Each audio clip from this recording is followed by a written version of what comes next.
7 years ago, I quit my full-time job and released my first sample pack. Since then, I've made packs for Splice, Loop Masters, Korg, and I've managed to build a full-time career making music. And in this video, I want to show you how I got started, what I've learned along the way, and most importantly, give you some tips on how you can start doing it too. So first of all, let's take it all the way back to 2019. I was working full-time in the offices of a music store, and I absolutely hated my job. I'd work 9 to 5, then come home and make music all night until I went to bed. I then got introduced to somebody from Loop Masters, and we were talking about me creating an artist pack. And they offered me the equivalent of 2 months' salary at my job. So with the little bit of savings I had and that offer, I decided to just quit my full-time job. And I worked on that pack for about a month or so. It was called Future Beats and Soul Volume 1. And it got some pretty good reviews. People seemed to like it. And off the back of that, I was offered more packs with Loop Masters. And then after that came out, I started working with Capson Pro Audio, which is a label which is on Splice. And I think the year of the pandemic, I must have done like 14 packs between Loop Masters and Splice. Some of them did really well on Splice. Like there was stuff that was in the top 3 for like a month. And then I also did some stuff with Korg,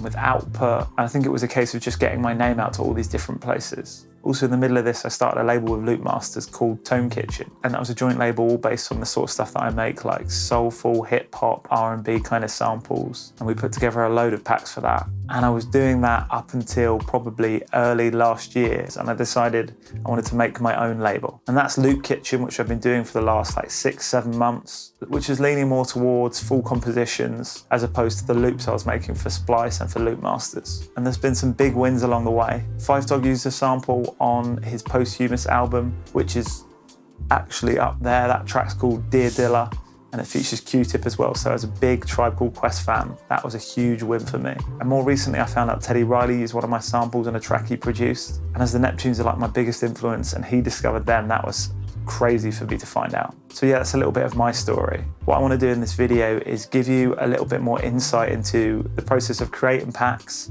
where you can sell them, and some tips and tricks on how you can get them out to people.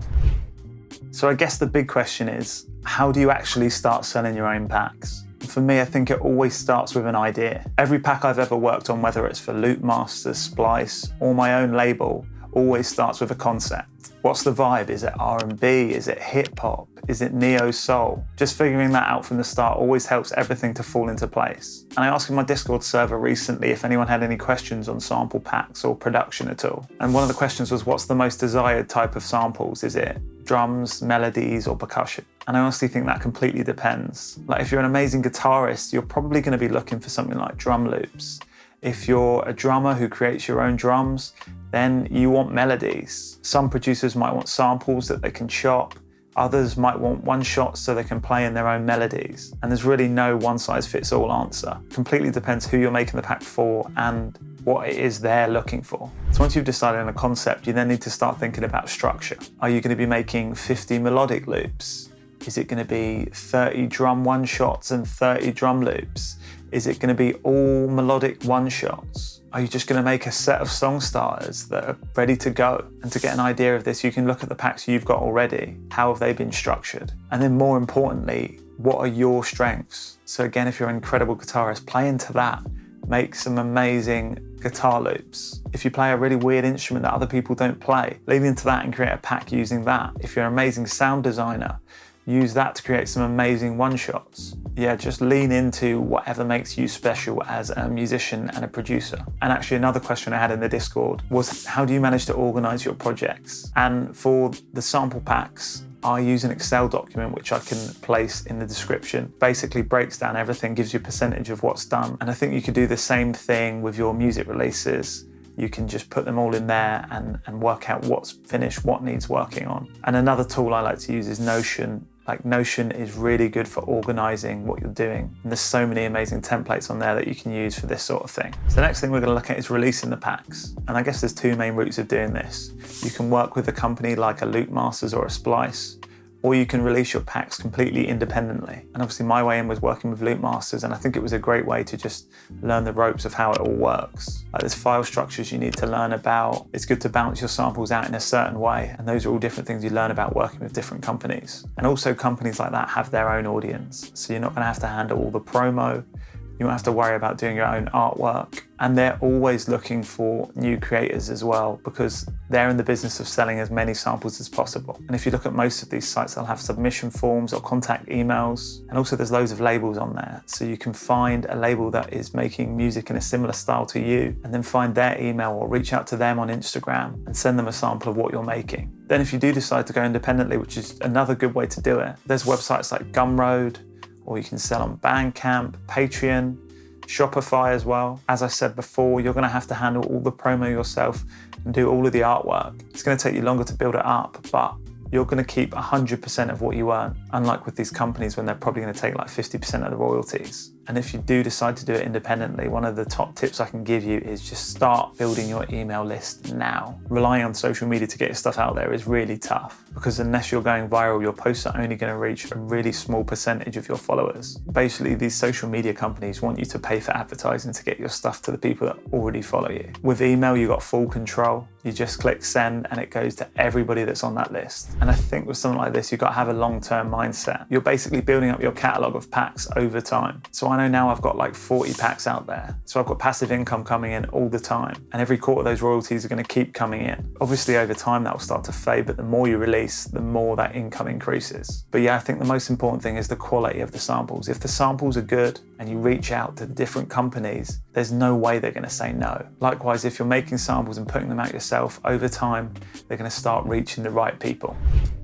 Right, I just wanted to take a little break to tell you a little bit more about Loop Kitchen. So Loop Kitchen is my sample pack label, and we've got 2 packs out at the minute. There's Soul Food Volume 1 and Secret Sauce Volume 1. And both the packs feature 10 full compositions with stems to give you that added flexibility. And the samples in that pack are inspired by soul music, and they're perfect for you to just grab and chop up. And here's what one of the samples sound like.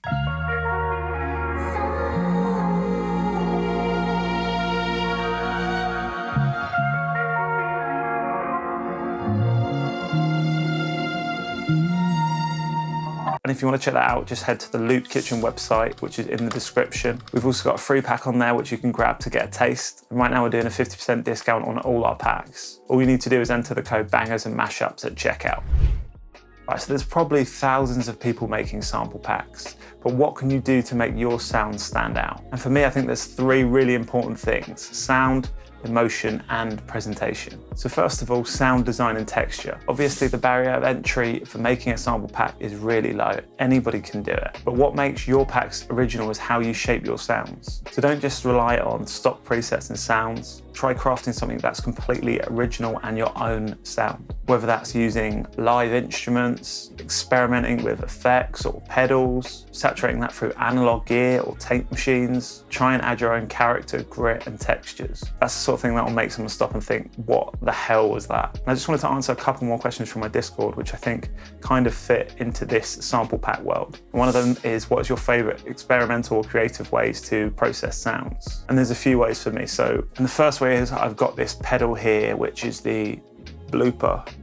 And what I love about that is it's hands-on. You're not just staring at a screen, you're tweaking around with little knobs and creating really interesting sounds with that. And you can just set a sample to come out from your computer into that and record that straight back into your computer, just tweaking around, and then chop that up and create something really interesting. I honestly think pedals are one of the best ways to get creative with samples and create something completely unique. And you can grab some pedals quite cheap off of Reverb or eBay secondhand. So I'd definitely look into that. Otherwise, there's plugins that do a similar job to that. Like Soundtoys have got the Effect Rack, and there's lots of packs that you can buy for that are emulating a lot of the sounds that you get from those pedals. Again, you've got Portal from Output, which gives you some really cool glitchy sounds as well. And again, there's tons of other plugins that do a similar sort of thing. So if you want to hear more about that, just reach out to me and I can send you a long list of all of those. And the next question I got is how to get out of beat block and overthinking things. Like, what's a good routine to get creativity back? And I can honestly say creating short samples could be a perfect way to do that. So you don't have to think, right, I'm going to create a whole track.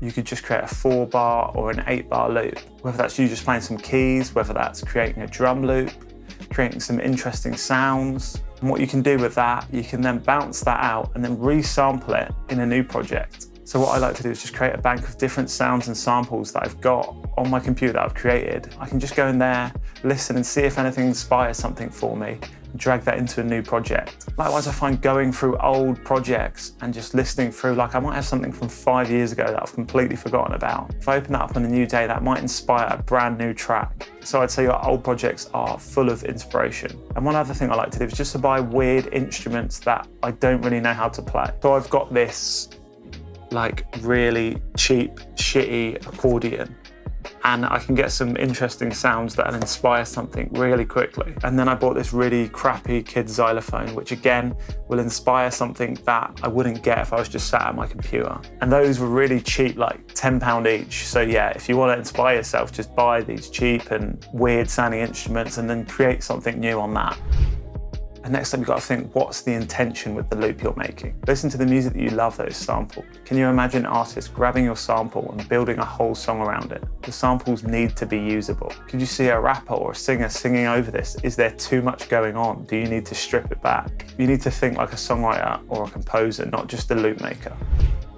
And then finally, presentation is key. So if you're releasing independently, label everything properly. So you want to include key, you want to include BPM, and you want to keep those folders organized. One thing that's really important is make sure your loops actually loop. If you're selling a pack to a beginner, they drag it into their DAW and it doesn't loop, then they're not really going to want to use that. Then you've got to think about the artwork for your pack. How are you trying to sell this as something unique that people are going to want? And that's a whole other video about branding, which I won't go into in too much detail. You've just got to think about, if you came across this pack, are you going to want to buy it? That's something to always keep in your head. Don't overthink it. Just treat each pack as a project, like you would if you're putting out an EP or an album. You're going to try and brand it and give everyone a reason to want to buy that. Right, I hope you found this video helpful. If you've got any other questions about sample packs at all, or you'd like to see me break down anything else about the topic in a video, just leave a comment below or come and join the Loop Kitchen Discord community and you can reach out to me on there. And as I said before, if you want to download a free pack, you can do so from the Loop Kitchen website. And we've also got a free plugin database, which we're updating all the time. Likewise, the link for that is down below in the description.